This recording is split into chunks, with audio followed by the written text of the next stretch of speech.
ఇవాళ మనం చందమామ కథల నుండి గాజు బుడ్డీలో మామిడి పండు అనే ఇంద్రజాలాన్ని తెలుసుకుందాం. కిందటిసారి కోడిగ్రుడ్డును గాజు బుడ్డీలో కనబరచడం ఎలాగో తెలుసుకున్నారు. ఇప్పుడు గాజు బుడ్డీలోకి మామిడి పండును ఎలాగో పంపటమో చెప్పబోతున్నాను. గ్రుడ్డు ట్రిక్కు కంటే కూడా ఇది ఆశ్చర్యకరమైంది. గ్రుడ్డుకి మాదిరిగా మామిడి పండును ఘాటైన ఎసిటిక్ యాసిడ్లో కానీ వెనిగర్‌లో కానీ, మరేదైనా ద్రావకంలో కానీ నానబెట్టి ఉంచానేమోననుకుంటారు మీరు. కాదు. లేదా సీసాకు పైన గానీ, ప్రక్కన గానీ, అడుగున గానీ కన్నం చేసి మామిడి పండును దూర్చిన తరువాత మళ్ళీ అతికించి ఉంటానేమోనని కూడా తలచి ఉంటారు. ఎంత మాత్రం కాదు. పోతే ఈ మామిడి పండు మామూలు పండు కాదేమో, రబ్బరు వంటి పదార్థంతో ఇది తయారైంది కాబోలు అని మీరు ఊహించవచ్చు. ఈ ప్రశ్నకు కూడా కాదు అనే మళ్ళీ నా జవాబు.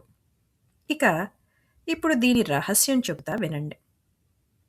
మామిడి పండులో కానీ, గాజు బుడ్డిలో కానీ మాయా మంత్రం లేదు. అయినా ఈ అద్భుతమైన ట్రిక్ అందరూ మెచ్చుకునేలాగా చేయగలం. ఎలాగంటే, సన్నటి మూతిగల ఒక గాజు బుడ్డి తీసుకొని కాయలతో ఉన్న మామిడి చెట్టు వద్దకు వెళ్ళండి. సీసాలో పట్టేటంత మామిడి పిందె ఉన్న కొమ్మ ఎంచుకుని పిందెను నెమ్మదిగా సీసాలోకి దూర్చి సీసాను ఆ కొమ్మకు ఒక దారంతో వేలాడదీసి 1 నెల వరకు ఉంచినట్టయితే ఆ పిందె ముదిరి కాయ అయ్యి పండు పండుతుంది. అప్పుడు ముచ్చిక తుంపి సీసాను తెచ్చి భద్రపరుచుకోవాలి.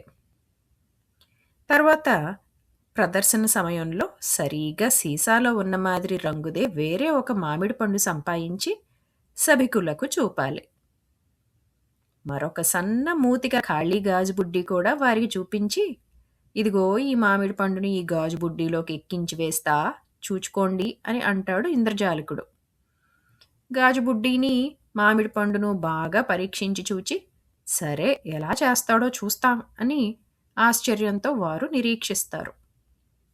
ఇంతలో దాచి ఉంచిన మామిడి పండు గల సీసాను సభలోకి తీసుకువచ్చి ఖాళీ సీసాను మెల్లిగా తెరలోపల పెట్టివేయాలి. మామిడి పండు గల సీసాను చూచి సభవారు శభాష్ అంటూ సంతోషంతో చప్పట్లు కొడతారు. గాజు బుడ్డీలో దూర్చిన మామిడి పండు చాలా కాలం నిల్వ ఉండాలి అంటే బుడ్డి నిండా తేనెతో నింపితే సరి. మరి ఈ గారెడి ట్రిక్లను మీరు కూడా అవలంబించుతారు కదా.